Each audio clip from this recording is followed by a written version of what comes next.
Fox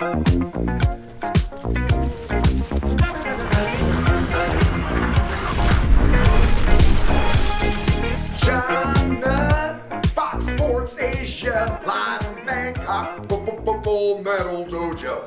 Weekly wrap-up, like a burrito, of the combat sports industry. Top two on the list, live from Bangkok, Thailand Thai fighter, Loma Lukbunmi. Loma, the dolphin, was in action Invicta Fighting Championship 27, Kianzad versus Kaufman. It went down in Kansas City, Missouri, and the Thai fighter was using sweeps, like ozone and turbo and break into electric boogaloo. That's what the Muay Thai clinch does from you. She swept Melissa Wang all over the canvas floor. She took home the W in 3 rounds. Also, Thailand trained Mallory Martin got her win. And Sarah Kaufman, in the main event, took down the W. After being in the UFC for a while, to go back to Invicta, she must have really enjoyed that victory. Kudos to you, Miss Kaufman. Over to UFC St. Louis, where the 2 major ones that I want to talk about are Paige Van Zandt, going in there against Jessie Jess. Jessie Jess stepping up on last minute. Very confused girl this week. Her house got broken into in Vegas. Her cat got killed.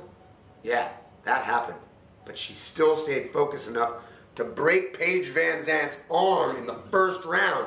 But that little cupcake is so hardcore, she just kept on going through it, tried to teep and use her legs to stay alive, but she could not. Jessie Jess takes home that win. Main event action had Fight of the Year written all over it. After all, Fight of the Year last year, Korean Superboy versus Cub Swanson. And then Cub Swanson had fought Jeremy Little Heathen Stevens. That's a triangle of Fighter of the Year awesomeness. But this time around, it was Jeremy Little Heathen Stevens versus the Korean Superboy, Doo-Hoi Choi.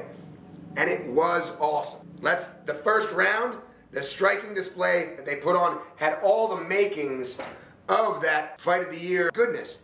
But Doo-Hoi Choi, unfortunately, got slammed down to the canvas and was taking huge shots. Referee had no choice but to stop it.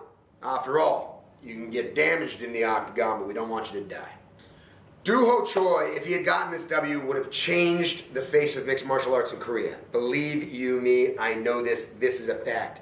The fact that he lost, though, what's going to happen? I mean, the man has to do some service in the military, as most of the Korean fighters have. What will happen to him when he comes back? Either way, still a huge fan of the Korean Superboy. He takes the L, but he doesn't take it with any kind of disrespect or doubt or loose heart. Still thinks the Korean Superboy is a champion. Let's talk about how when I was a child, everybody thought that the heavyweights were the cat's meow. I think we can now all clearly say that featherweight division, 145 in the UFC, spectacular, my friends. From all of us at Fox Sports Asia to all of you behind the screen, stay moist.